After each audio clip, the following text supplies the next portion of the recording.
Então, caríssimos alunos e alunas, dando continuidade então a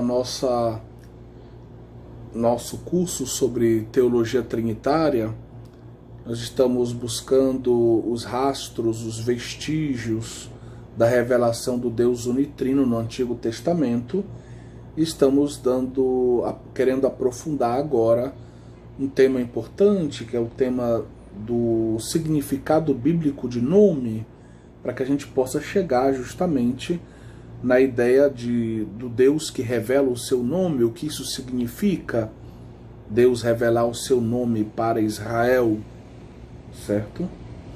E aí a gente precisa superar uma grande distância que existe entre a nossa concepção contemporânea, podemos dizer ocidental, latino-americana, de nome, e aquela concepção antiga, semítica e mais particularmente israelita de nome, né? Então, se nós pensarmos um pouquinho na nossa concepção contemporânea de nome, aqui no Brasil, vamos entrar no nosso contexto específico, o nome é o modo com o qual nós chamamos os nossos, né, irmãos, as pessoas que estão em torno de nós. Então, socialmente falando, se exige que uma pessoa tenha um nome, porque ela precisa ter uma identidade social. Esse nome é escolhido normalmente pela família, pelos pais.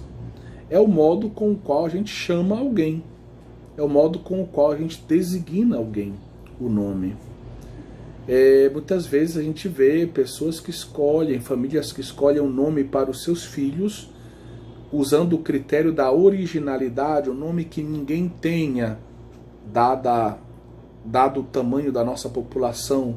Tem muita gente chamada João, muita gente chamada Maria de Nazaré, então vou dar um nome diferente para o meu filho, né? Então, muitas vezes esse é o critério, um nome que ninguém tenha, um nome diferente, um nome original. Alguns até privilegiam aqui, na busca desse nome diferente, original, línguas diferentes do português, né? Um nome em árabe, um nome em inglês, um nome em francês para os seus filhos. Ou, às vezes, o nome também indica o desejo que aquela família tem de homenagear alguém da própria família, ou alguém da sociedade, ou um personagem importante da história, né? Se homenageia o avô, se homenageia um ator, um jogador de futebol, bem dentro da nossa realidade brasileira, né? E aí a gente encontra, às vezes, na mesma sala de aula, às vezes 3 garotos que têm o mesmo nome, o nome do melhor jogador de futebol da época em que eles nasceram, né? E isso muitas vezes acontece aqui no nosso país. Esse nome, para as famílias religiosas, muitas vezes ele tem também, um modo de expressar a fé daquela família, né? Então a família pode dar um nome bíblico, o nome de um profeta do Antigo Testamento, o nome de um apóstolo ou de um evangelista de Jesus. E para os católicos cristãos, o nome deveria espelhar um pouco essa fé, né? Porque, justamente, lembrem-se da importância do batismo. O rito do batismo começa com a pergunta: que nome escolhestes para o vosso filho, né? Então, o critério, né, que deveria reger a nossa vida, conduzir a nossa vida, guiar a nossa vida, é o critério da fé. E esse critério deveria iluminar os pais na escolha dos nomes dos seus filhos. Como nós vamos ver a importância bíblica do nome, deveria levar os pais a escolherem nomes que invoquem a bênção de Deus, que digam o que eles desejam do ponto de vista da fé para os seus filhos, né? Que expressem a alegria que eles têm de transmitir a fé para os seus filhos. Mas temos um longo caminho para chegarmos neste ponto, né? Algo que há alguns anos atrás era, vamos dizer, vivido com bastante clareza na nossa sociedade católica, né, cristã. Hoje a gente percebe que se perdeu um pouco o sentido do que é o batismo e do que é o nome cristão, né? Mas bem, deixemos agora a nossa concepção contemporânea de nome, né? E agora vamos fazer essa viagem, buscar agora a concepção antiga, semítica, israelita de nome, né? Então o termo que designa nome, né, no hebraico é Shem, né? E a gente lê nos dicionários bíblicos, e a gente poderia escolher diversos vocabulários ou dicionários bíblicos, mas a gente escolheu aqui um trecho de um que se chama Dicionário de Teologia Bíblica, organizado pelo Bauer, que para os semitas o nome não era algo vazio, mas era algo revestido de poder. O nome, ele tornava presente a pessoa, né, ao qual ele se refere, né, que o nome indica. Então, por exemplo, quando nós nos reunimos, um grupo de 4, 5 pessoas, e vamos falar do Pedro, ao pronunciar o nome dele, a ideia é que Pedro esteja presente entre nós. Então, falando do Pedro, nós não deveríamos dizer nada que nós não diríamos se ele realmente estivesse presente ali. Porque invocar o seu nome significa invocar a sua presença. Usar o seu nome significa tê-lo presente naquele momento. Tá certo? Então, o nome era uma espécie de, entendamos a analogia que eu faço, para quem tem uma formação teológica mínima, sabe o que é vamos dizer, uma espécie de sacramento sacramental. O nome tinha um valor, digamos, de tipo sacramental. Ao invocá-lo, é como se eu estivesse tornando presente a pessoa que o nome designa naquele momento. Tá bom? Outros dicionários, eles usam, sempre na mesma direção, a ideia de um sósia, né? Nós sabemos o que um sósia é uma pessoa tão parecida que é como se aquela pessoa estivesse ali presente, né? Então o nome seria uma espécie de sósia da pessoa, né? Ou seja, apesar de não ser a pessoa, o sósia não é o artista, né, original, mas o sósia torna presente aquele espírito do artista, torna presente a memória daquilo que cantou, daquilo que fez o artista, né? E o nome, de certa forma, faz o mesmo, né? Torna presente o espírito daquela pessoa, torna presente a memória daquilo que aquela pessoa fez de grande, de importante, entre aquelas que estão usando o seu nome, nomeando o seu nome, dizendo o seu nome, né? E a gente pode ver isso, por exemplo, em Jeremias 14, 9. Vamos tomar esse texto de Jeremias 14, 9. Vou usar aqui a tradução a segunda versão da Bíblia da CNBB. Porque pareces um homem apavorado, um valente incapaz de salvar? Contudo, Senhor, tu estás em nosso meio. Teu nome foi invocado sobre nós. Não nos abandones. Ou seja, aqui o profeta, ele diz, olha, o teu nome, Senhor, foi invocado, ou seja, tu deves ficar conosco, né? Fica conosco porque o teu nome foi invocado. Então, o nome de Deus tendo sido invocado, isso significa que Deus se faz presente com o seu povo e fica ao lado do seu povo. Deus, invocado pelo seu nome, deve manifestar ali a sua presença, o seu poder em favor do seu povo. Outra ideia importante que a gente encontra nos livros que tratam do assunto sobre o nome de Deus e que está muito ligada, digamos, ao culto em Israel, é a ideia da bênção, né? A bênção em Israel é uma das funções sacerdotais. Você pode aprofundar isso no meu livro, meu manual sobre o sacramento da ordem, consagrados para a missão da editora Eclésia.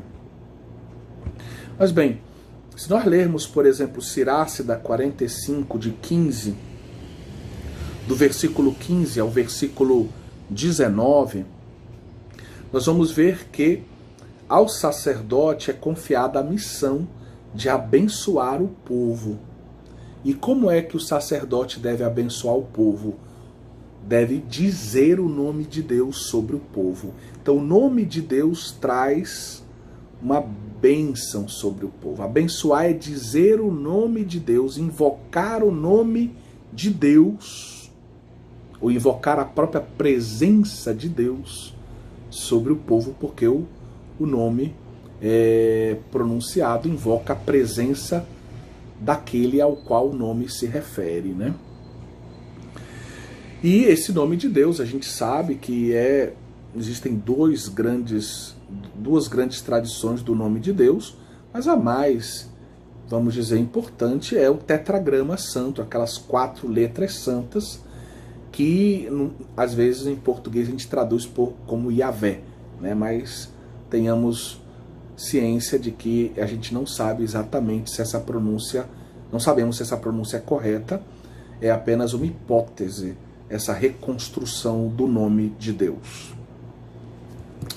Então, abençoar é justamente pronunciar o nome de Deus sobre o povo.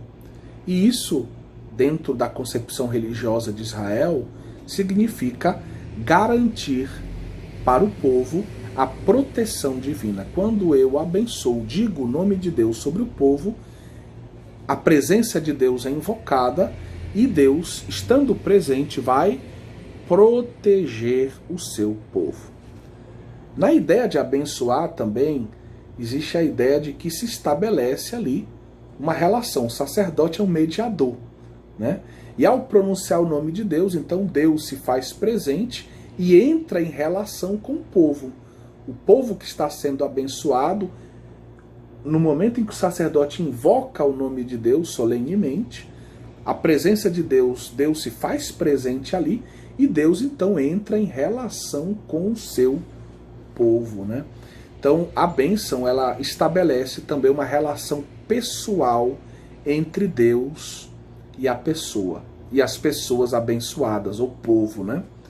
E essa relação para Deus, ela evidentemente não acrescenta nada a Deus, porque Deus é Deus Todo-Poderoso, é tudo o que deve ser já. E enquanto essa relação é muito benéfica para o homem, claro. E para o homem significa que Deus é o Deus da vida, é o Criador, e essa relação do homem com Deus é uma relação vivificante para o homem. É uma relação que traz vida, vida no sentido pleno do termo, vida divina. Nós cristãos diríamos a graça, a vida de Deus. A graça é a participação na vida de Deus, né?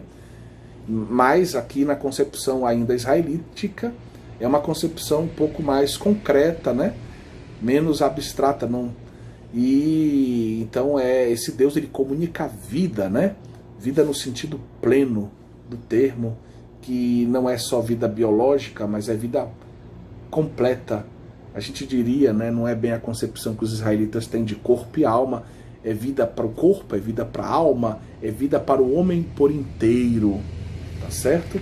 Então é uma relação de tipo essa que se estabelece pela bênção entre Deus e o homem, entre Deus e os homens. Para os homens, uma relação de tipo vivificante, certo? O povo de Israel acreditava que a bênção de Deus era o fundamento essencial de uma vida realizada. Ele só seria realizado e feliz se ele fosse um povo abençoado. E ao contrário, ser um povo maldito, perder a bênção de Deus, significaria uma vida não realizada ou, ainda mais gravemente, uma vida infeliz. Então a bênção de Deus está associada à felicidade, nós cristãos diríamos a bem-aventurança, e a não bênção, uma vida maldita, né, amaldiçoada, fora da bênção de Deus, significaria uma vida infeliz, né, desaventurada, né, infelizmente uma vida infeliz, né. Bom, então a bênção de Deus, ela infundia paz, fecundidade, infundia o shalom, infundia essa vida vivificante, né? Essa vida para que os pais tenham muitos filhos, para que a agricultura seja, né, fecunda, né? Para que a terra produza muitos frutos, uma certa prosperidade também do tipo material, tá certo? E aí eu queria, antes de passar para o próximo ponto, falar de Números 6, do versículo 22 ao 27. A gente encontra lá no livro dos Números a bênção de Arão, uma bênção que faz parte, inclusive, do nosso missal, né? É uma bênção proposta para o tempo comum, a bênção de Arão. É uma bênção usada, inclusive, por São Francisco, né? O Senhor falou a Moisés: dize a Arão e a seus filhos, com estas palavras devereis abençoar os israelitas. Presta atenção. O Senhor te abençoe e te guarde. O Senhor faça brilhar sobre ti a sua face e se compadeça de ti. O Senhor volte para ti o seu rosto e te dê a paz. Então vejam que bonito, nós temos essa bênção, e 3 vezes na bênção aparece o nome O Senhor, como é traduzida em muitas das nossas Bíblias em língua portuguesa, Adonai, mas que na verdade, se a gente for olhar o texto hebraico, tem o tetragrama santo, tem lá o nome de Deus, Yahvé, né, a gente diria em português. Ou seja, o sacerdote solenemente invoca 3 vezes o nome de Deus sobre o povo. Esse 3 é um número simbólico, é um número de perfeição, como a gente lembra os anjos, né, da visão de Isaías, da sua vocação, que estão dizendo diante de Deus Altíssimo, Santo, Santo, Santo, para dizer Santíssimo, aquele que está, cuja santidade está acima de tudo, né? O Deus todo santo, santíssimo. E justamente esse número 3, então, é um número simbólico, é um número que aponta para a perfeição. Ou seja, o nome de Deus é invocado 3 vezes para que a presença dele se estabeleça naquele lugar em favor do seu povo, para que ele entre em relação com o seu povo, dando ao seu povo a vida. Ele é o Deus da vida, né?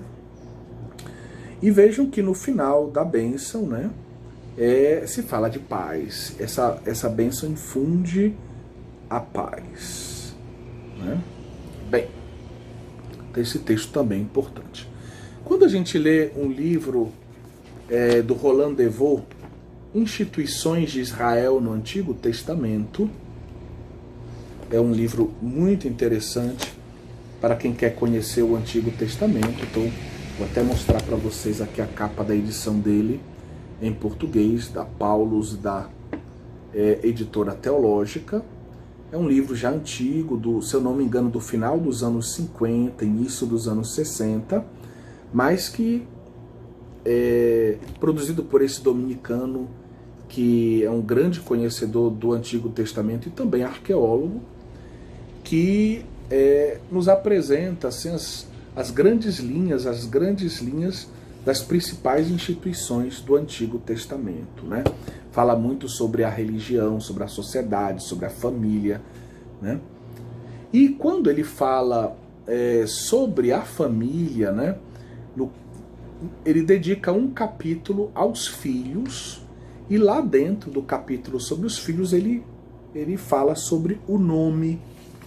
E ele nos ajuda a compreender, e aqui também podemos recorrer aos dicionários bíblicos também, que normalmente o nome de uma criança que nascia era dado logo ao nascer.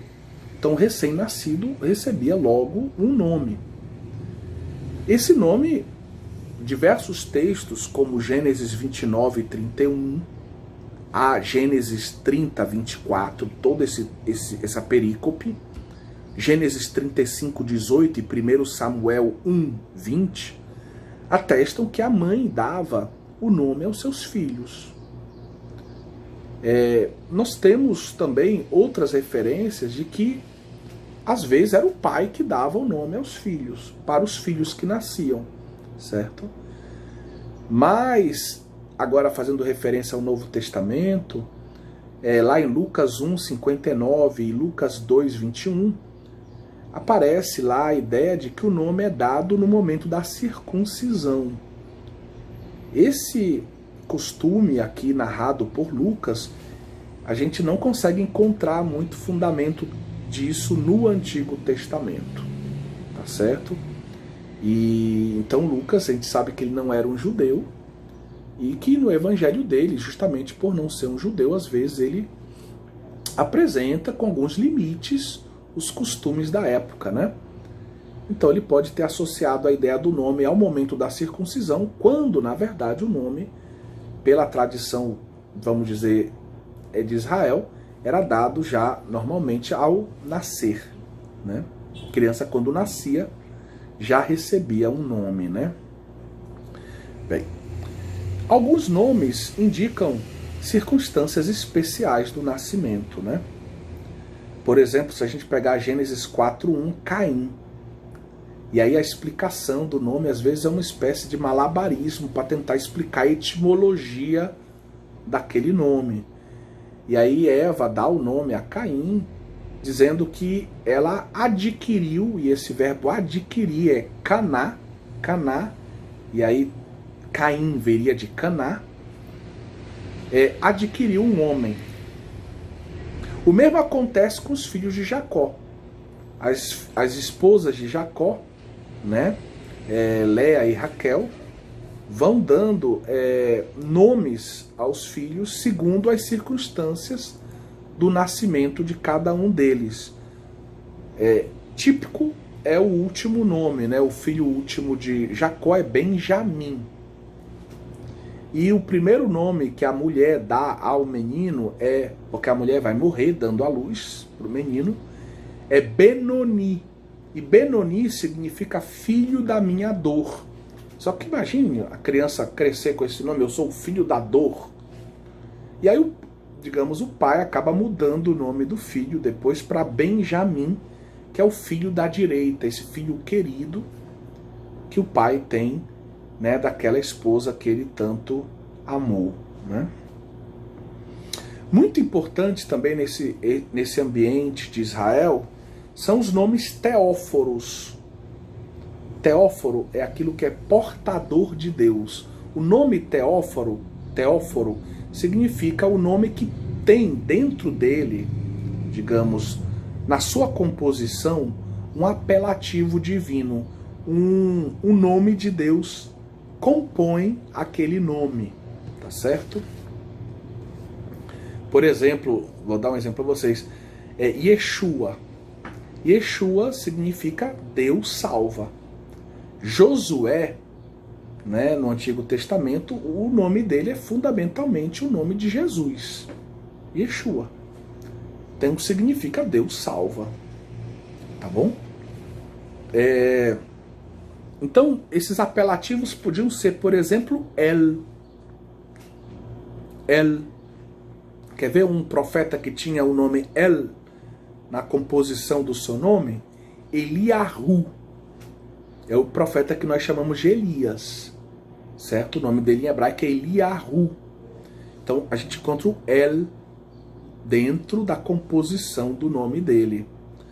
Outros tinham o nome de Deus, o tetragrama santo. Mas atenção, como o tetragrama era muito santo, colocar o tetragrama santo dentro da composição de um nome era perigoso. Então, normalmente se abreviava o tetragrama santo, se colocava... Eu vou dar um exemplo muito simples aqui. Se você conhece muito hebraico, me perdoe, tá? Estou tentando explicar para quem talvez não conheça tão bem o hebraico. Mas é como se, tendo 4 letras, eu fizesse uma abreviação do nome santo de Deus, colocando as 2 primeiras letras, e as 2 primeiras letras recordam que o tetragrama santo, uma abreviação do nome de Deus, dentro da composição de um nome. Um pouco mais complicada é a situação do termo Baal. Baal era o nome usado, né, muitas vezes para designar os filhos de El, dentro lá do panteão, daquela concepção religiosa dos cananeus. El tinha vários filhos, e os filhos dele eram os Baalim, no plural, ou os vários Baals, né, aqui, usando o plural no português, os vários Baals. E Baal, literalmente, significa senhor, patrão, senhor. Tá? E algumas vezes a gente encontra alguns nomes em Israel que trazem, né, na sua raiz, na sua composição, o termo Baal, mas para designar Deus. Ou seja, Deus como senhor, Deus como patrão, como, né, senhor. Só que, dependendo da época de Israel, esse nome era muito antipático, porque se combatia a idolatria, e a idolatria de ídolos estrangeiros, de deuses estrangeiros, e entre os deuses estrangeiros estavam os Baals. Então, muitas vezes, na Bíblia a gente encontra alguns nomes que foram sendo modificados. Onde tinha Baal, né, se tentou substituir por letras que designavam agora Yahvé, ou seja, abreviações do nome de Yahvé, para substituir o termo Baal, para não parecer que aquele nome invocava deuses estrangeiros, ídolos, falsos deuses, tá bom? Vou dar 2 exemplos de nomes também, que às vezes eram abreviados, porque como neles também estava um pouco o nome de Deus, né? Então esses nomes às vezes eram abreviados no uso corrente do nome. Você conhece o nome Natan, profeta Natan, né? Então Natan, na verdade, o termo... O que quer dizer Natan? Natan significa ele deu, ele deu. Mas o termo Natan vem de um nome maior. E o nome maior é Natanyahu. Natanyahu. Inclusive existe, né, esse nome em Israel hoje, existe Natanyahu. Então Natanyahu significa, não é simplesmente um ele deu, é Yahvé deu. Porque no Natanyahu existe, né, de certa forma, o nome de Yahvé está representado lá dentro na composição desse nome. Um outro exemplo é Matan. Matan. Matan significa literalmente dom. Mateus, a ideia de Mateus como dom de Deus vem daí. Certo? Mas Matan vem de um nome mais pomposo, né? Esse nome mais pomposo é Matanyahu. E Matanyahu significa dom de Deus. Não é dom de Yahvé, dom de Deus, tá bom? Então é mais do que um simples dom. Matan. É Matanyahu. E aí é o dom que vem de Yahvé. Tá bom? Então, deu para entender? Espero que sim. Nós sabemos, lendo a Sagrada Escritura, que tinha pessoas que às vezes mudavam de nome ao longo do seu itinerário, né? Às vezes até por uma iniciativa divina, né? A gente pode pensar no Novo Testamento, não é o caso agora, mas Simão Pedro, né? Simão se transforma, né, em Pedro. Saulo em Paulo, né? Para dar dois exemplos mais famosos do Novo Testamento, tá bom? Mas no Antigo Testamento nós temos vários exemplos. Por exemplo, né? Abrão vira Abraão. Você pega ali o livro do Gênesis, começa a ler a história de Abrão e vai ver que ele vai se tornar Abraão. E vai se explicar essa mudança, inclusive. Abraão significaria pai de muitos povos. Então esse novo nome de Abraão, o antigo Abrão, quer indicar o quê? Um novo destino. Então essa mudança de nome durante a vida, esse novo nome, indicava um novo destino à luz da relação com Deus.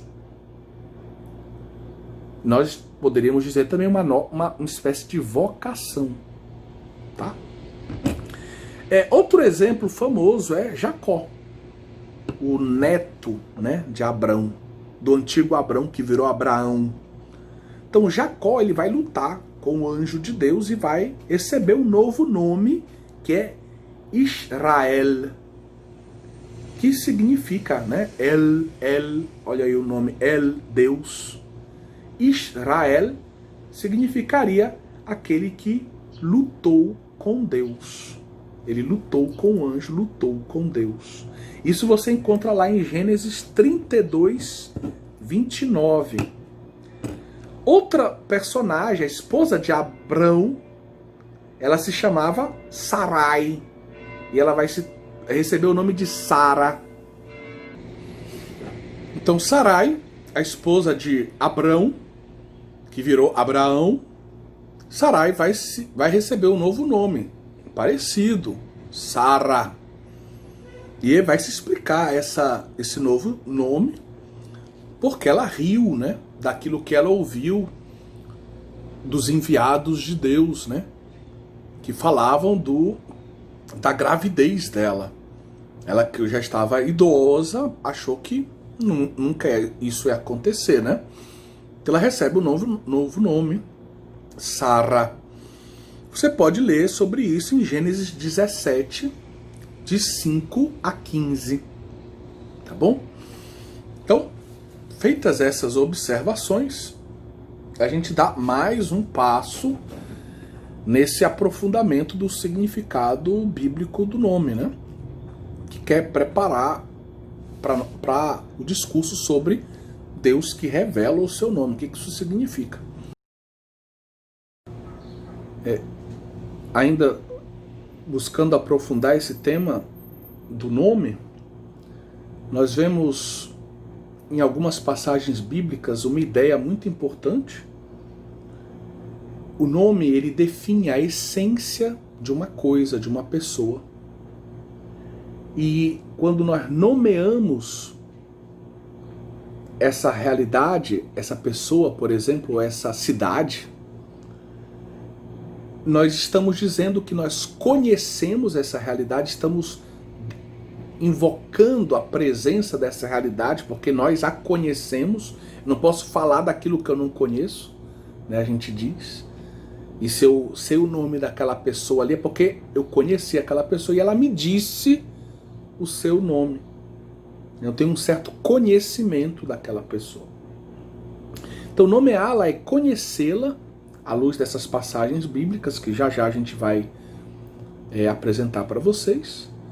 E podemos ir até além disso. Mas nomeá-la, nomear essa realidade, é conhecer essa realidade e ter um poder sobre essa realidade. Exercer uma certa autoridade sobre essa realidade. Então você pode entender, dar um exemplo muito simples, o pai e a mãe que dão o nome ao seu filho. Eles conhecem o seu filho, né? E eles têm uma autoridade, um poder sobre o filho. Então quando Deus dá um novo nome para um de seus escolhidos, Deus conhece o seu escolhido, sabe inclusive o futuro dele, o que espera por ele mais adiante, e Deus exerce ali ao dar o novo nome, a sua autoridade sobre aquela pessoa, né? Demonstra o seu poder, a sua autoridade sobre aquela pessoa, lhe dando um novo nome, certo? Vamos a alguns textos, por exemplo, Isaías 4:1. Isaías 4:1, né? Um texto, vou ler aqui. 7 mulheres naquele dia agarrarão um homem e lhe dirão: comeremos do nosso pão e nos cobriremos com nossas vestes, contanto que sejamos chamadas por teu nome. Livra-nos da nossa desonra. Então, ele está falando, né, de tempos difíceis que afligem a cidade de Jerusalém e afligem particularmente as mulheres de Jerusalém. Uma mulher, ela precisava estar sob a proteção de um homem, ou o pai ou o marido. E em épocas de guerra, os homens morriam e ficavam muitas mulheres sem ter marido nem pai, né? E é nesse contexto, então, que vamos dizer, na escassez de homens, 7 mulheres vão agarrar um homem e vão dizer: olha, a gente pode comer do nosso próprio pão e podemos fazer as nossas próprias vestes, mas você tem que nos livrar da nossa desonra, nos dando o teu nome. Então, nos dê o teu nome. Em outras palavras, as mulheres estão pedindo para serem propriedades do homem, daquele homem que elas agarram, por assim dizer. Ou seja, o nome daquele homem vai estar sobre elas. Invocar o nome dele sobre elas, ter o nome dele, significa estar sob a proteção dele, certo?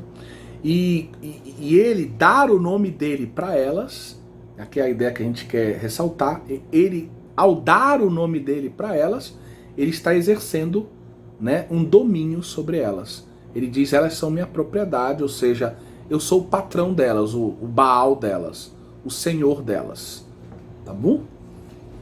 Eu sei que é muito diferente da nossa cultura, eu estou só aqui traduzindo para vocês digamos, aquela visão bíblica. Um outro texto interessante é 2 Reis 23:34, e a gente poderia unir a esse texto 2 Reis 24:17. Em 2 Reis 23:34, nós temos o faraó Necal. E o faraó Necal, ele vai mostrar a autoridade dele sobre Israel.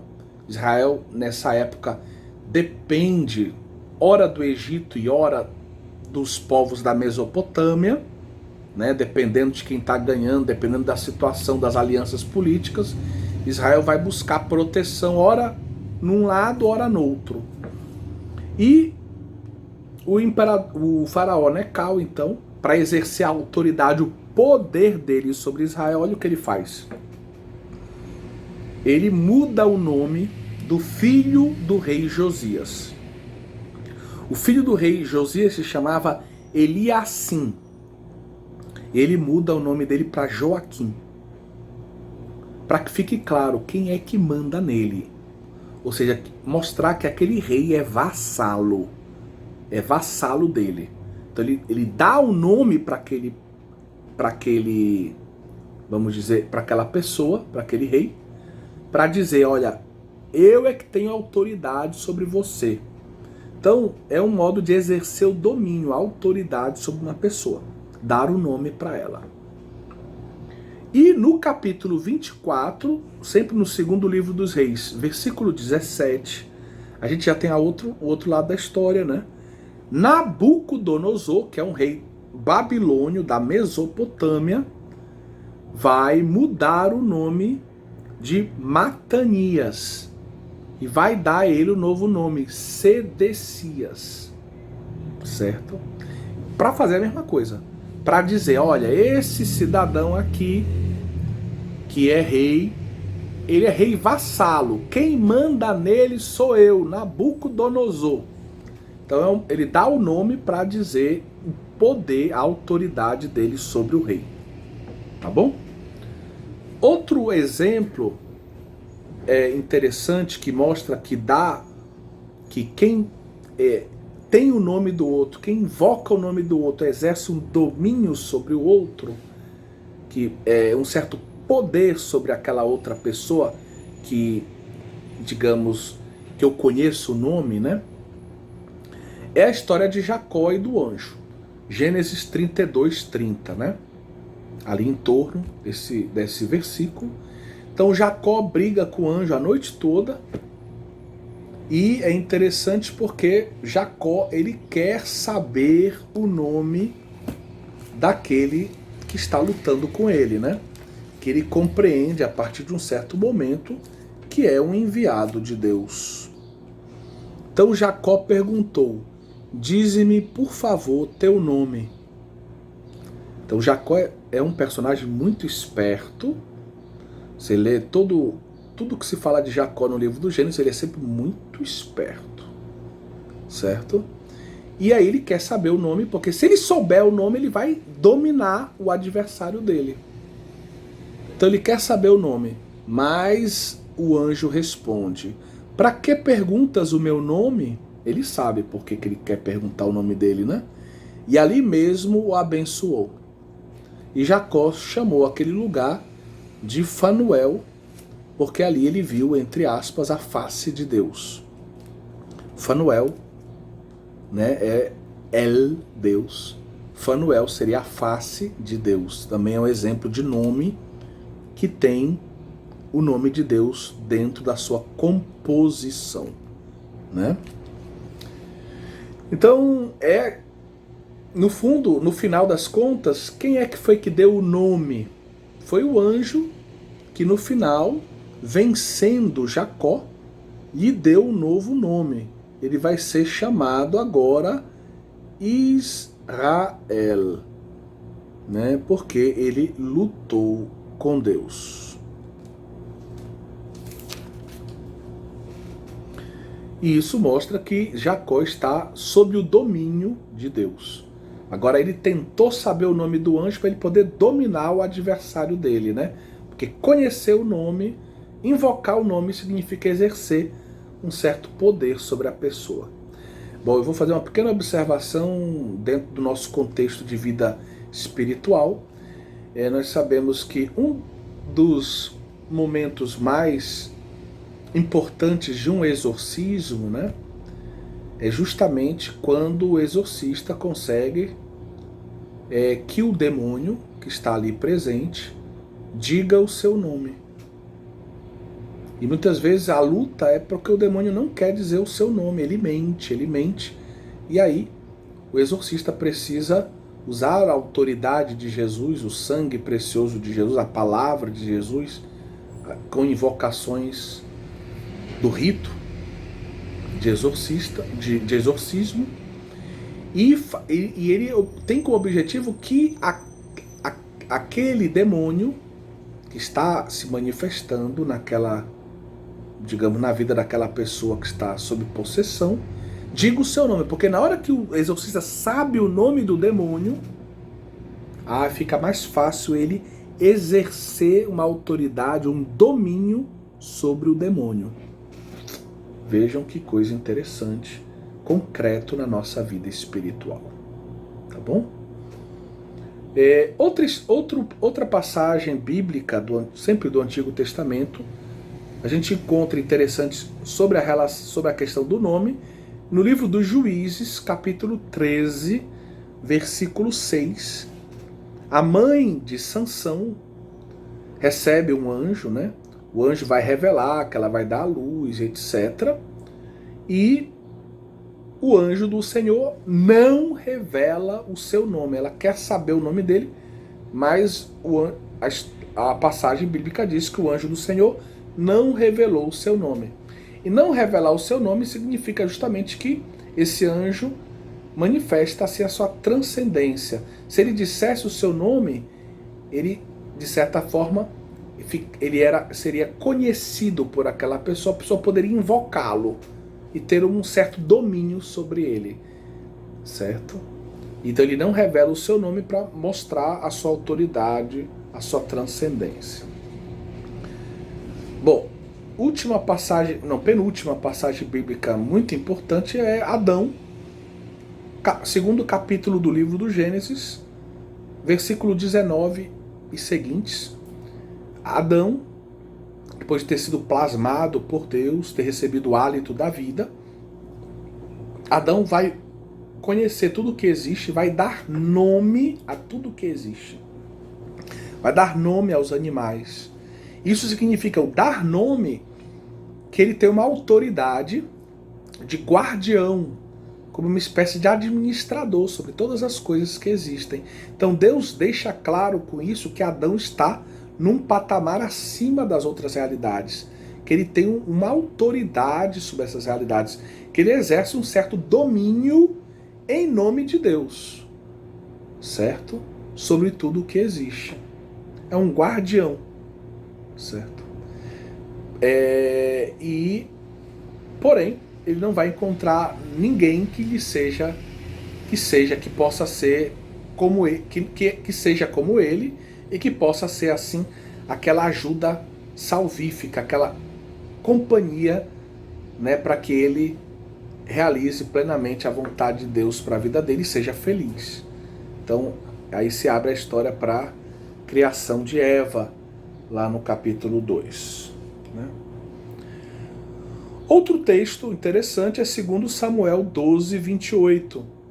O rei Davi, nas suas conquistas, né, faz com que o seu nome seja proclamado sobre uma cidade que é conquistada, para que essa cidade, para que fique claro que essa cidade agora está sob o seu domínio.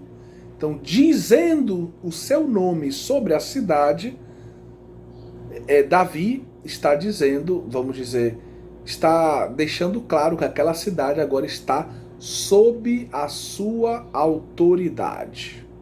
Tá bom? Nesta lógica de tudo que nós estamos dizendo até agora, conhecer o nome, vejam o risco, conhecer o nome de Deus poderia fazer com que o povo exercitasse um certo domínio sobre Deus.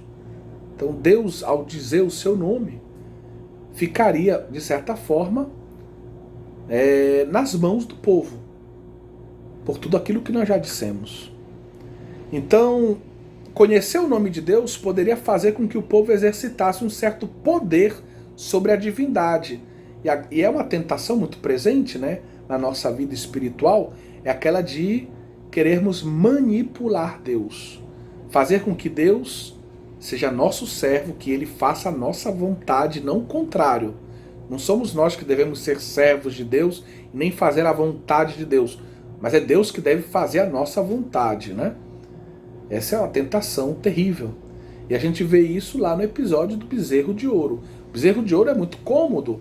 É um Deus que eu posso levar para cá e para lá e fazer com que ele faça o que eu quero. Eu paro Deus, eu levo Deus, eu boto ele de cabeça para baixo. E muita gente trata Deus dessa forma. Quando reza, quer dizer para Deus como é que ele deve ser Deus. Deus, faça isso, isso e isso na minha vida, porque eu sei o que é o melhor. Então você não sabe, eu vou te explicar o que é o melhor na minha vida. É um absurdo tal coisa. Mas muita gente vive uma espiritualidade desse tipo. Né? E o Pai Nosso nos ensina que não deve ser assim. Seja feita a vossa vontade, assim na terra como no céu. Porque a vontade de Deus é superior à nossa. Deus é superior a todos nós. E por isso Deus sabe o que é o melhor. E cumprir, então, os projetos de Deus significa ser feliz, né? Ser bem-aventurado.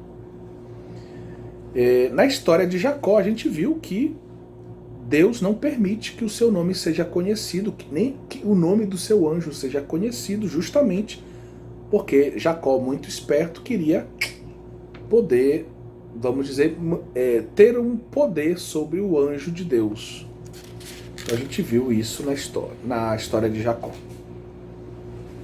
Mas Deus, ele vai educando o seu povo para que ele compreenda que ele não é como os outros deuses. Ele não é um bezerro de ouro. Ele não é um Baal qualquer. Ele não fica à mercê dos caprichos humanos. Deus revela a sua personalidade forte, clara. No livro do Deuteronômio, por exemplo, no capítulo 26, versículo 15, Deus afirma que habita no céu, no mais alto dos céus. No mesmo livro, no capítulo 12, versículo 11, Deus escolhe um lugar na terra para se fazer presente, para habitar, ou melhor, para que o seu nome habite. E esse lugar é Jerusalém. Então, Deuteronômio 12, 11. Então, o nome de Deus, ele habita, né? O templo. Pensando agora já aqui, depois do período do deserto e já no período monárquico com Salomão, o templo de Jerusalém. Nós sabemos que as vestes dos sumos sacerdotes também, o sumo sacerdote usava uma tiara, né, de ouro, e tinha também o nome de Deus escrito ali na tiara de ouro, para mostrar que ele era propriedade de Deus, o nome de Deus como uma espécie de marca para dizer, olha, esse aqui é meu, propriedade de Deus, certo? E a gente já falou sobre isso, que dentro de Israel, muitas vezes, e especialmente no rabinismo, né, entre os rabis, se fala muito de Deus como o Hashem, esse Deus que mora no templo como Hashem. O nome de Deus mora no templo, é como se fosse, digamos, uma presença sacramental de Deus. Ele está ali, mas ele não está somente ali, ele não fica circunscrito ali. Então, Deus foi derramado no batismo, na vida, o Espírito Santo foi derramado no coração de uma criança no dia do batismo, sacramento. Mas o Espírito Santo não está só ali dentro, né? O Espírito Santo é onipresente, é Deus, né?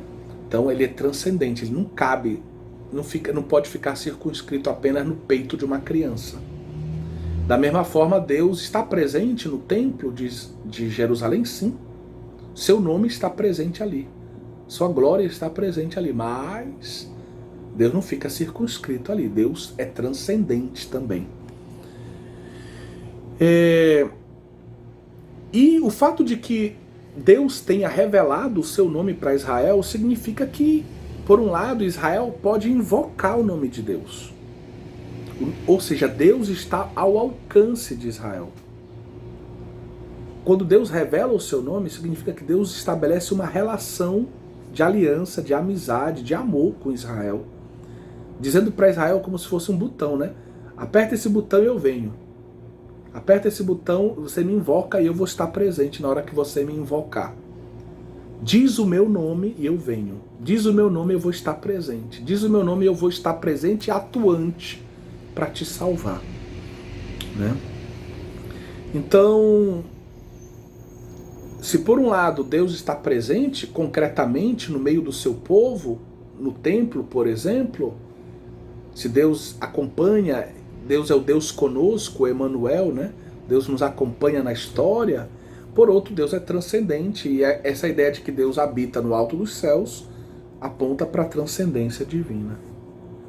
Mas o nome dele, ao mesmo tempo, é uma ponte de relação, uma ponte de comunicação entre o homem e o Deus transcendente, que permite com que Deus venha em socorro do seu povo. Então, invocar o nome de Deus, como nós vimos, né,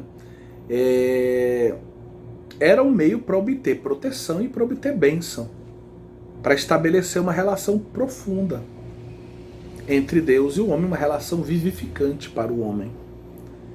E existe, eu não posso aprofundar aqui, mas uma relação muito profunda entre nome e culto em Israel, né? Tanto invocar o nome de Deus e o culto a Deus.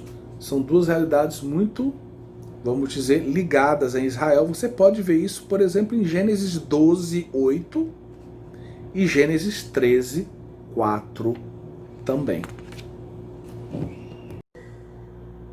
Dando continuidade, então, a esse nosso itinerário de aprofundamento relativo à revelação do Deus uno e trino no Antigo Testamento, né? Nessa busca dos rastros, vestígios desse ser, da triunidade de Deus já no Antigo Testamento, vale a pena a gente falar um pouquinho mais dos nomes de Deus. Então aqui eu apresento para vocês o tetragrama, né? O tetragrama, esse nome que, né, Santo de Deus. É um nome que a gente não conhece, na verdade, as vogais desse nome, né? Então a gente não sabe exatamente como ele era pronunciado. Eu disse para vocês que esse tetragrama, 4 letras, né? Aí Yod, Re, Vav e um outro Re, 4 letras, é também conhecido, né? O nome de Deus, como é Deus, também é conhecido como o Hashem, o nome, né? Acaba, esse Ra é o e Shem é nome, né? Então o nome é esse nome aqui, o nome de Deus. Nós já vimos toda a profundidade do significado do nome para Israel, né? Então esse é o tetragrama santo. Elohim.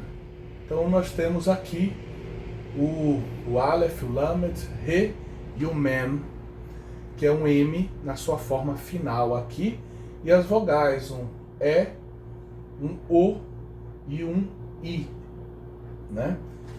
Elohim, né? Elohim, que nós já explicamos, Elohim, que provavelmente vem de El, né? Isso certamente vem de El, que é as 2 primeiras letras, El, Deus, e existia a forma Eloá, que era uma forma singular também de referência a Deus, e Elohim seria então plural, né? O in final seria justamente esse plural, um plural de majestade, para dizer que o Deus de Israel vale mais do que todos os deuses, né? Para dizer a grandeza desse Deus, a majestade do Deus de Israel, que vale por um panteão, vale por um time de deuses, né? E por isso o termo no plural. Então esse nome dá origem à tradição yavista, e esse nome dá origem à tradição eloísta, né? Dentro daquela teoria da, digamos, da formação do Pentateuco, né? E lá em Êxodo 3:14, nós temos aquele famoso texto da sarça ardente, onde Deus se apresenta para Moisés. E aqui eu queria destacar 3 pontos e depois a gente vai ver o texto com cuidado. Mas Deus se apresenta como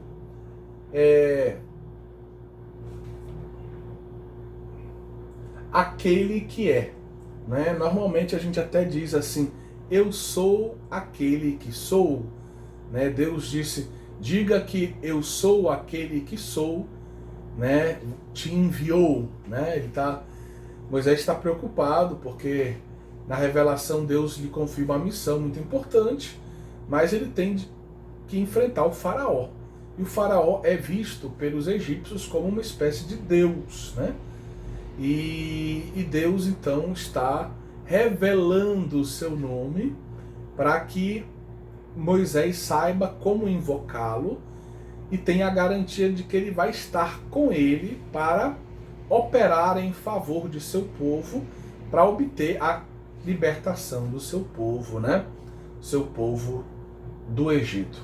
Então nós temos aqui essa expressão, né? Eu sou aquele que sou. Essa expressão poderia ser pronunciada aqui com o meu hebraico, né? Estou meio destreinado no hebraico, mas a gente poderia pronunciar da seguinte forma: R-E, Asher, R-E. Então a gente não encontra aqui, vejam, a gente não encontra aqui o tetragrama santo.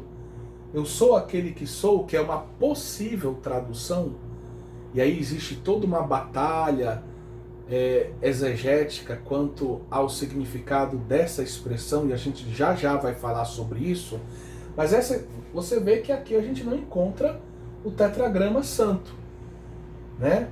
Mas a gente encontra aqui, pronunciaria assim, R-E, Asher, R-E, né? E então, lá no texto de Êxodo 3:14, nós vamos ver que Deus, no momento, ele usa essa expressão, R-E, Asher, R-E.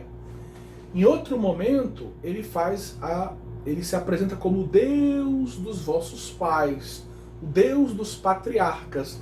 E aí ele usa, nesse caso, o termo El. Eu sou o Deus El de Abraão, o El de Isaac, o El de Jacó. Então, Deus de Jacó. Então vejam que já é outro termo, né? E mais adiante, no versículo 15, já vamos ver esse detalhe, aparece sim o tetragrama santo. Ou seja, o Yahvé diz para Moisés. Então nesse texto de Êxodo 3, 14, 15, né, nós temos essa expressão, El e o tetragrama santo. Então realmente ali Deus está dando a conhecer o seu nome. Dando a conhecer o seu nome. E, como a gente vai ver, também a origem desse tetragrama santo é um cavalo de batalha, né? Quer dizer, não se sabe exatamente se vem de um verbo, se vem de um substantivo, se discute bastante acerca da origem desse tetragrama santo também. E todas essas discussões nos ajudam a compreender algo. Deus, ele dá a conhecer o seu nome, mas tanto essa expressão como o tetragrama santo, no meio dessas discussões exegéticas, nos ajudam a compreender que, apesar de Deus dar a conhecer o seu nome continua um mistério. 3.000, vamos pensar aqui um pouquinho, Moisés, 1250 a.C., 2020, então 3.270 anos depois de Moisés, até hoje a gente não sabe exatamente o que significa o nome de Deus, o que significa exatamente essa expressão. Tem várias conjecturas, e isso mostra que Deus, ele dá a revelar o seu nome, mas ao mesmo tempo mantém uma áurea de mistério em torno do seu próprio nome. Deus está presente na história de Israel, mas Deus é transcendente também. Vamos ler agora Êxodo 3, 14, 15. Deus respondeu a Moisés: eu sou aquele que sou. Ou R-E, Asher, R-E. E ajuntou, e acrescentou: eis como responderá aos israelitas. Então, já falamos dessa expressão, daqui a pouco a gente comenta um pouquinho mais. Eis como responderás aos israelitas: aquele que se chama Eu Sou, envia-me junto de vós, né? Para junto de vós. Então, quando a gente toma, né, aquele que se chama Eu Sou, de novo aparece a mesma expressão R-E. Eu sou. Me envia para junto de vós, né? Deus disse ainda a Moisés: assim falarás aos israelitas. E agora sim, aparece o tetragrama santo. Assim falará aos israelitas. Yahvé, né, Adonai, tetragrama santo, o Deus de vossos pais, né? Então o Deus de vossos pais aparece Elohê, né? Justamente El, né? O Deus de vossos pais, o Deus de Abraão, de novo Elohê, e é um termo que vem do El, né? O Deus de Abraão, Deus de Isaac, o Deus de Jacó, de novo Elohê, Isaac, Elohê, né? Jacob, que me envia junto de vós. Quem me envia para junto de vós. Este é o meu nome para sempre, e é assim que me chamarão de geração em geração. Então, este é o meu nome para sempre. Então, esse meu nome para sempre, a gente vê nesse tem eu sou aquele que sou, o eu sou, o tetragrama santo e a expressão proveniente de El, Deus de Abraão, Deus de Isaac, Deus de Jacó. Então vejam que Deus está, primeiro, recordando toda a história de Israel, fazendo referência aos patriarcas. Depois dizendo que ele é. E essa expressão, eu sou aquele que é, ou aquele que é, vos envia, é uma expressão que pode parecer, para quem gosta de filosofia hoje, uma expressão muito metafísica. Quando o Santo Tomás de Aquino, por exemplo, comenta Êxodo 3,14, ele vai na linha da metafísica aristotélica, né? Mas, no contexto de Israel, provavelmente não existia ainda uma concepção tão metafísica de Deus. Provavelmente a ideia é que Deus é aquele que está junto do seu povo, é aquele que está próximo do seu povo, que está ao lado do seu povo, é aquele que está presente junto ao seu povo na história, né? É aquele que é. Então essa expressão, ela, ao mesmo tempo que ela diz algo sobre Deus, ela deixa Deus na esfera do mistério também. Ela revela, conservando a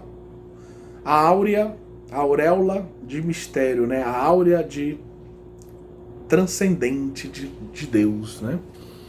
Então, o texto acima nos oferece uma explicação para o significado do nome de Deus, que é ao mesmo tempo etimológica e teológica. O nome de Deus, o tetragrama santo, está ligado etimologicamente a uma forma arcaica, né? Isso é uma das teorias do verbo hayá, que significa ser. Um verbo que é muito próximo, né? Praticamente é só a primeira letra que muda de um re para um ret, do verbo um pouco mais aspirado, né? Hayá, que significa viver, existir, mostrar-se, operar. Segundo Pero Coda, a perícope parece sugerir que o nome de Deus deriva da terceira pessoa singular do perfeito indicativo deste verbo, né? Ou seja, ele é, né? Ele é, ou ele é, ele se faz presente, poderia ser também a tradução. Ele se mostra presente, atuante ao lado do seu povo. Este significado é, de certo modo, explicitado pela autoapresentação de Deus, que se revela como Erie Asher Erie. E esse eu sou aquele que sou, eu sou aquele que é, eu sou aquele que será. Existe uma gama de tentativas de tradução dessa expressão. Quando se fala de Deus, diz-se que Deus é aquele que é, né? E aí o nome tetragrama parece dizer isso. Parece ser uma referência ao fato de que Deus é aquele que simplesmente é. Ele está presente, mas não se diz mais nada, como querendo dizer que ele é mais do que tudo que se possa dizer, ao mesmo tempo ele é misterioso. Leo Sheftik Depois de ter sugerido que o tetragrama santo derivaria do imperfeito do verbo raiar, afirma que a expressão eu sou aquele que sou poderia ser um modo evasivo de Deus, de autorrevelação de Deus. Como eu dizia, revelar sem se revelar totalmente, né? Ele se faz conhecer, mas se esconde ao mesmo tempo. Ele se revelaria, mas se manteria imerso na esfera do mistério que transcende o homem. Devemos nos recordar também que para os antigos, quem conhecia o nome tinha poderes sobre o portador do nome. Então, se o homem soubesse tudo o que significa o nome de Deus, de certa forma, isso daria ao homem a impressão de que ele podia dominar Deus, que ele podia manipular Deus. Certamente não era o que Deus desejava. O nome Yahvé, ou tetragrama santo, né, Adonai, torna sensível e constante a relação de Deus com o seu povo. Então esse nome, ele diz para o seu povo que nós somos um povo especial, porque Deus revelou o seu nome. E ao invocar o nome santo de Deus, nós temos a certeza de que Deus está presente e de que Deus agirá em nosso favor. Por isso que no dia do Yom Kippur, o dia do perdão, o dia da purificação, né, uma solenidade anual em Israel, o sumo sacerdote entrava no Santo dos Santos e lá ele dizia de um modo muito solene, mas a voz baixa, o nome de Deus, pedindo perdão pelos pecados que todo o povo cometera ao longo do ano. Com a certeza de que Deus estava presente no Santo dos Santos e pela invocação do seu nome, Deus mais uma vez agiria em favor do seu povo, mostraria-se o Deus que está presente, que está com o seu povo na história, que caminha com o seu povo na história. O nome de Deus atesta que Deus continuará a se revelar no âmbito desta relação de aliança que ele selou com Israel. Né? Êxodo 3,15 se diz: este é o meu nome eternamente, este é meu memorial de geração em geração. Então esse é o meu nome eterno e este é o memorial de geração em geração. Essa ideia de memorial significa que nós devemos fazer memória. E dentro de Israel, esse termo memorial, ele aponta, né, para vamos dizer, um entendimento litúrgico. Existe a palavra memorial zikaron. No texto aparece uma palavra, vamos dizer, um termo com a mesma raiz. E zikaron quer dizer que quando Israel celebra o memorial, aquilo que ele faz no futuro, lembrando por causa da palavra de Deus, porque Deus mandou celebrar o memorial, quando Israel celebra o memorial no futuro, aquele evento que ele celebra se torna presente. Então, quando Deus fala que esse seu nome santo é o seu memorial, né? Isso significa que toda vez que o nome de Deus foi invocado, Deus se tornará presente, né, na vida de Israel.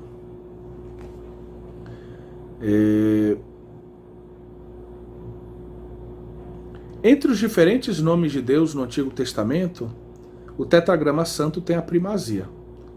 Com essa denominação, o próprio Deus se deu a conhecer. Mas o nome não deve ser separado dos acontecimentos que acompanham a sua revelação. Deus, Yahvé, não se dá a conhecer em seu mistério como tal como ele é. Mas ele vai se mostrando a Israel através da sua palavra e através de gestos concretos, atuando em favor de seu povo. Por exemplo, libertando o seu povo do Egito. Esse nome de Yahvé parece ser capaz de fazer memória, aponta para os patriarcas, ou seja, tudo que Deus já fez. Esse nome de Yahvé promete essa presença de Deus atuante hoje, e o nome de Yahvé também parece estar aberto para o futuro, né? Inclusive é uma das possíveis traduções: eu sou aquele que será. ou seja, para uma presença atuante de Deus na história de Israel no futuro também. Então se discute muito sobre o significado, mas muito provavelmente esse eu sou aquele que sou caminha na direção de um ser presente na história do seu povo, né? De um ser divino presente ao lado na história do seu povo, em favor do seu povo. Quase como se Deus estivesse dizendo, ó, eu sou aquele que estará sempre convosco, sempre ao vosso lado. Essa expressão, ela vai ressoar bastante nos escritos joaninos. Por exemplo, no Apocalipse vai aparecer a expressão eu sou o alfa e o ômega, diz o Senhor Deus, aquele que é, que era e que há de vir, o Todo-Poderoso. Apocalipse 1:8. Então, eu sou eu sou o alfa e o ômega, aquele que é, que era e que há de vir. E aquele que era, que é e que há de vir. E justamente essa ideia, né? De que o Deus, quando se revela a Moisés, lá na sarça ardente, está se referindo ao que foi, ao passado, aos patriarcas, está garantido a presença dele hoje, ele está hoje com o seu povo, está ao lado do seu povo e prometendo uma presença atuante no futuro. Da mesma forma, em Apocalipse 4:8 a gente lê: Santo, Santo, Santo é o Senhor Deus, o Todo-Poderoso, aquele que era, o que é e o que há de vir. Aqui seria a mesma coisa.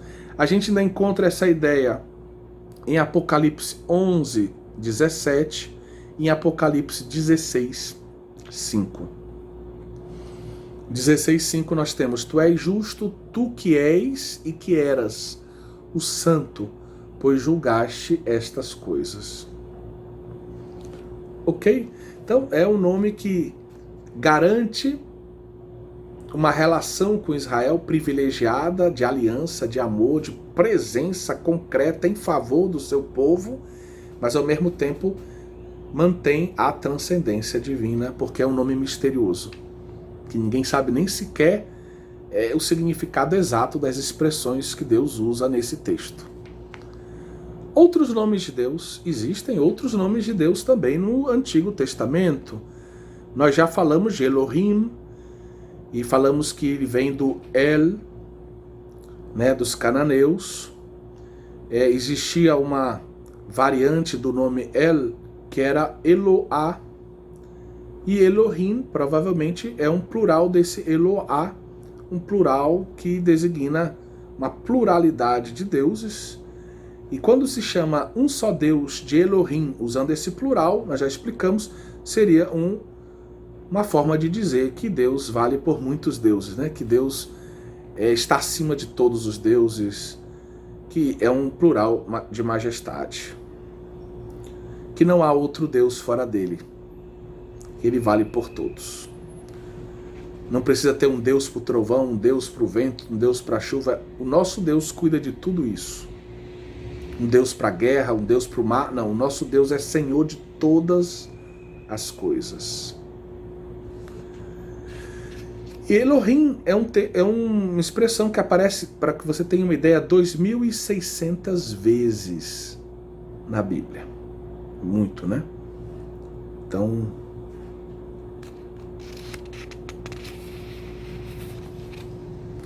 outros termos que aparecem como, vamos dizer, nomes de Deus, são El Shaddai. El Shaddai significa provavelmente Deus gigantesco, Deus onipotente, o Deus da montanha. A versão da 70, ou seja, a tradução do Antigo Testamento para o grego, ainda no período, no segundo século antes de Cristo, traduz o termo por Pantocrator, né? Ou seja, o Senhor de toda a criação, né? O Senhor de todas as coisas. E a Vulgata traduz esse termo El Shaddai por onipotente, todo-poderoso. Outro termo que aparece, El Elyon. El Elyon era uma expressão que já se usava para os deuses, para El, né, o deus primeiro lá do panteão cananeu. Mas se usava também para se referir ao verdadeiro El Elyon, que era o Deus de Israel, que significa provavelmente o Deus Altíssimo, o Deus excelso, como aparece lá no Salmo 83, 19. Outro termo, outra expressão, El, sempre El, Deus, Olam, significa provavelmente o Deus antiquíssimo, Gênesis 21, 33, ou acaba evoluindo o entendimento dessa expressão, Olam, para Deus para sempre, Deus eterno, um Deus que é para sempre, um Deus eterno. E por isso que ele merece toda a veneração, toda a adoração, um Deus venerável também. Uma expressão que aparece, Elohim Sabaoth, né? Esse seria o Deus, né, dos exércitos. Aparece lá no Salmo 84, o Deus que tem os exércitos dos seus anjos, dos seus súditos, que é vencedor nas batalhas. E aí vem outro termo que era usado inclusive para substituir quando um judeu vê o tetragrama santo na Bíblia. Várias vezes eu, na hora de falar, no lugar de falar Yahvé, eu falo Adonai, né? Estou fazendo um pouco esse exercício que os judeus fazem. Quando um judeu pega a Bíblia dele em hebraico e encontra o tetragrama santo, ele não pode pronunciar o nome de Deus. E aí ele lê Adonai. Então, Adonai provavelmente vem de Adon. Adon, em linguagem cananeia, seria um modo de se referir a Deus como Senhor, né? E Adonai significaria literalmente meu Senhor, né? O nosso Senhor, meu Senhor, né? E seria um modo de falar de Deus, o Todo-Poderoso, o Deus de Israel, né? Certo? Então, Adonai seria esse que é o Senhor de toda a terra, o meu Senhor, que é o Senhor dos senhores. Então, a gente poderia usar, por exemplo, Senhor dos senhores, Adonai, nesse sentido de majestade, no modo como Israel usava, né? É o Senhor que está acima de todos os senhores. É o meu Senhor, aquele que é o Senhor dos senhores. Outra expressão que está sempre associada a Deus é a expressão santo. Deus é santo. É o termo Kadosh. Essa palavra significa literalmente separado. O terrível, o inacessível, aquele que foi separado, consagrado, que está acima de tudo. E só Deus é todo santo, né?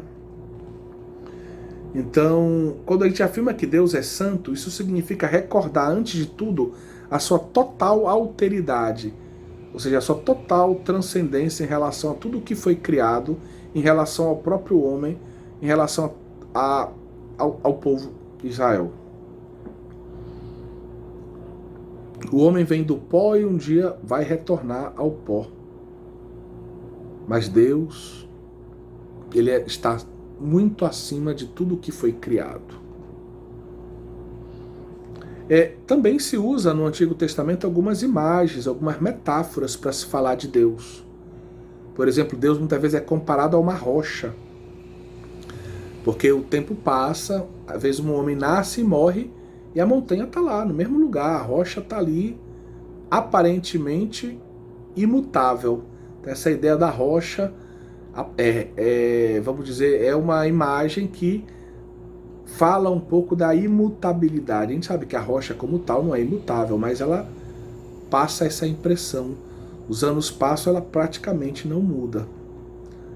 É preciso centenas, milhares de anos para a gente ver mudanças mais significativas, né? Nas rochas de um deserto, por exemplo. Outra imagem muito associada a Deus é o sol. Malaquias 3:20, o fogo, Deuteronômio 4:24, o leão, Oséias 5:14, o animal mais poderoso. Então Deus é comparado a um leão.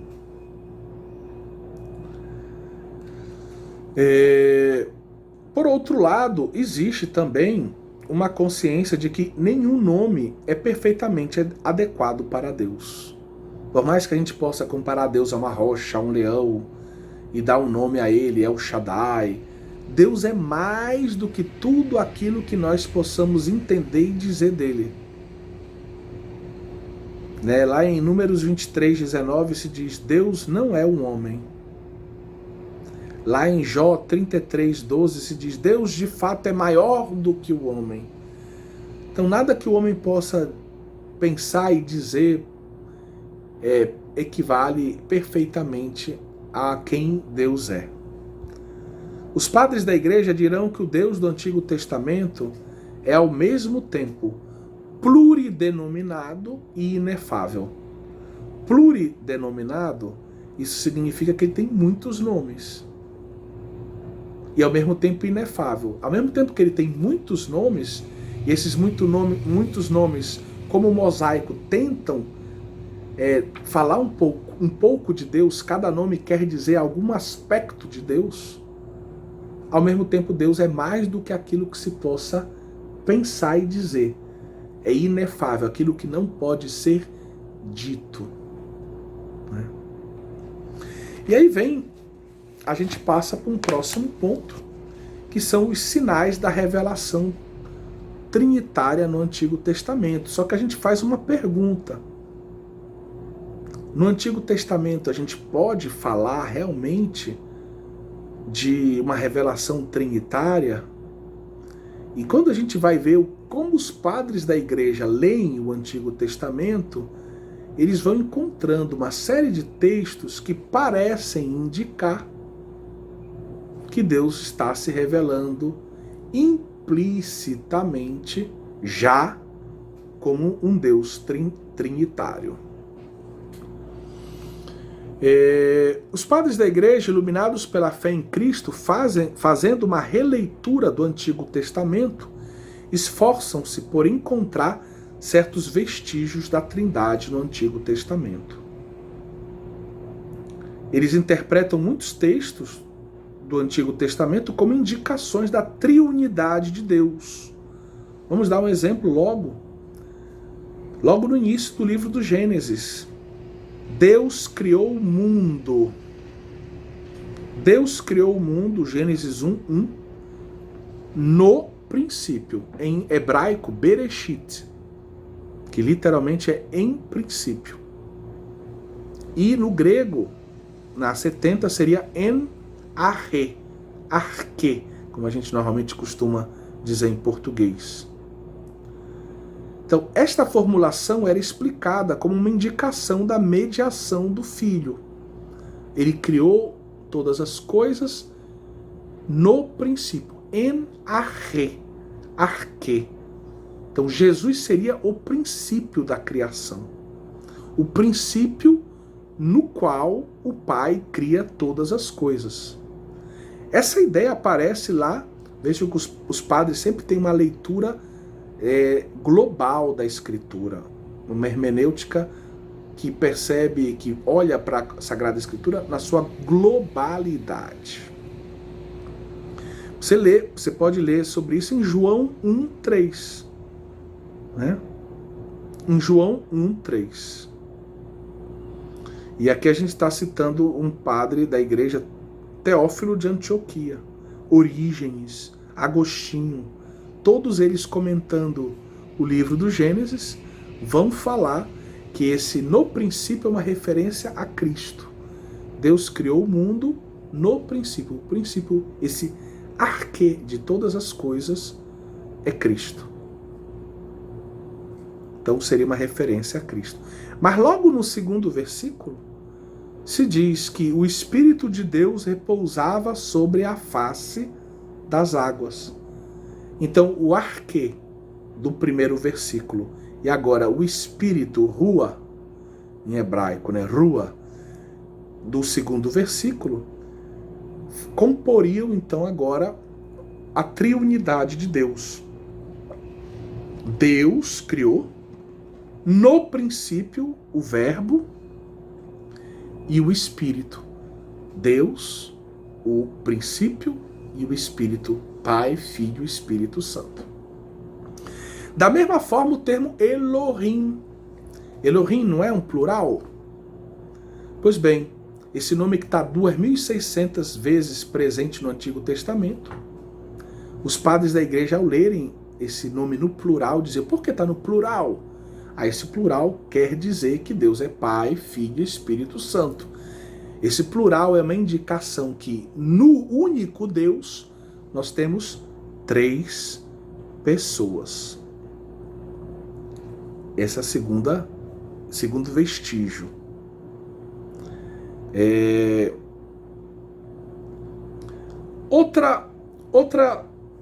Outro exemplo de exegese que os padres faziam. Gênesis 1, 26. Façamos o homem à nossa imagem e semelhança. E aí os padres da igreja vão dizer, porque está no plural. Até esse momento do primeiro capítulo, Deus parece ser unipessoal, uma só pessoa, e está criando todas as coisas. E agora, na hora que vai criar o homem, um plural. Façamos. O que esse plural significa? E aí os padres vão dizer, a Trindade. Então, é como se fosse um diálogo intratrinitário. Pai, Filho e Espírito Santo vão fazer de um modo solene, criar de um modo solene o homem como o píncaro, como o ápice da criação. Né? É claro que existem, a exegese moderna hoje tem outras explicações. Eu estou aqui justamente acompanhando os padres nos seus raciocínios, que tentam colher, já no Antigo Testamento, indicações da revelação do ser trinitário de Deus. Muitos padres interpretam também como testemunho da Trindade outros textos onde aparece claramente associado a Deus o número 3. Vamos ver alguns desses textos? Gênesis 18, 1 a 15. É a famosa aparição de Deus a Abraão. Quem já viu o ícone da Trindade de Rublev? Esse pintor russo maravilhoso, né?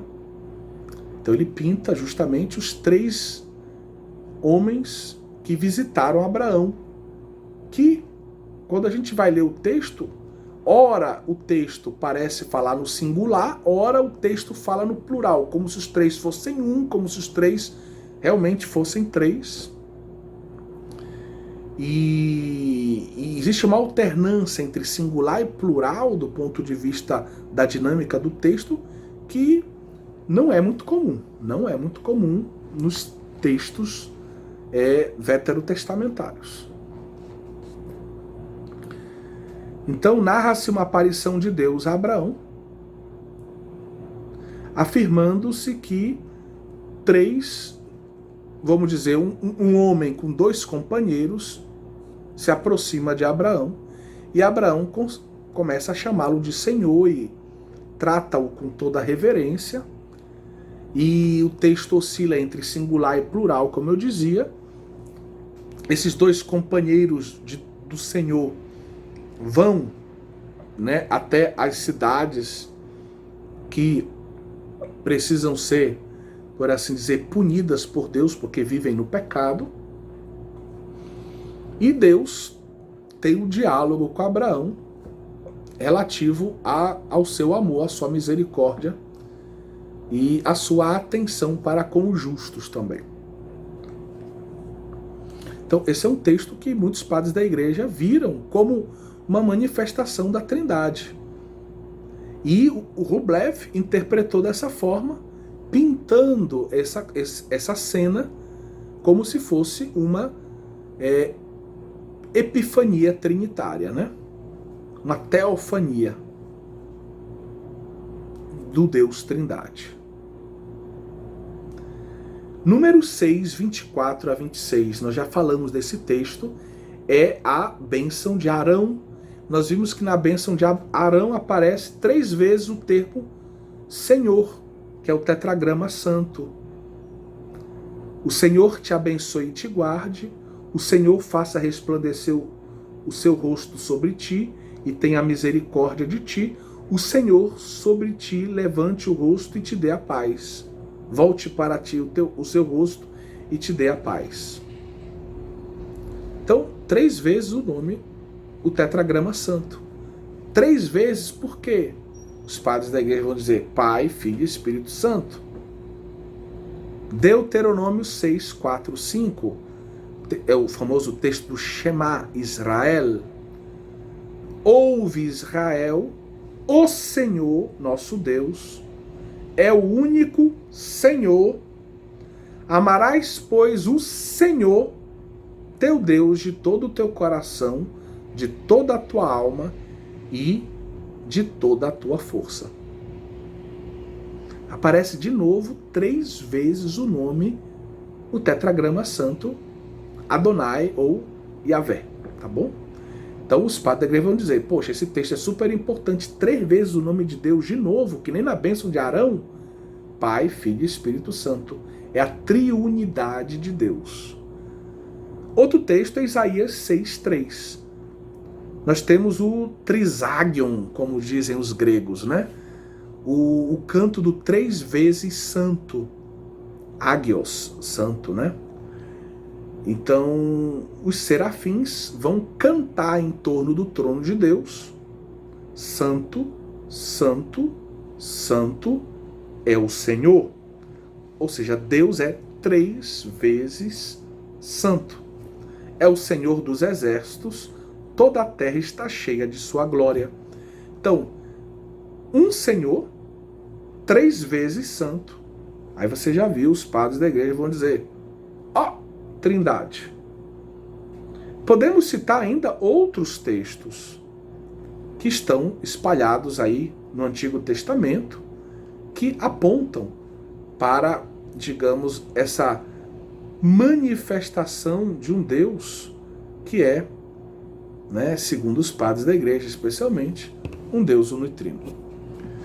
Mas nosso horário não nos deixa ir adiante.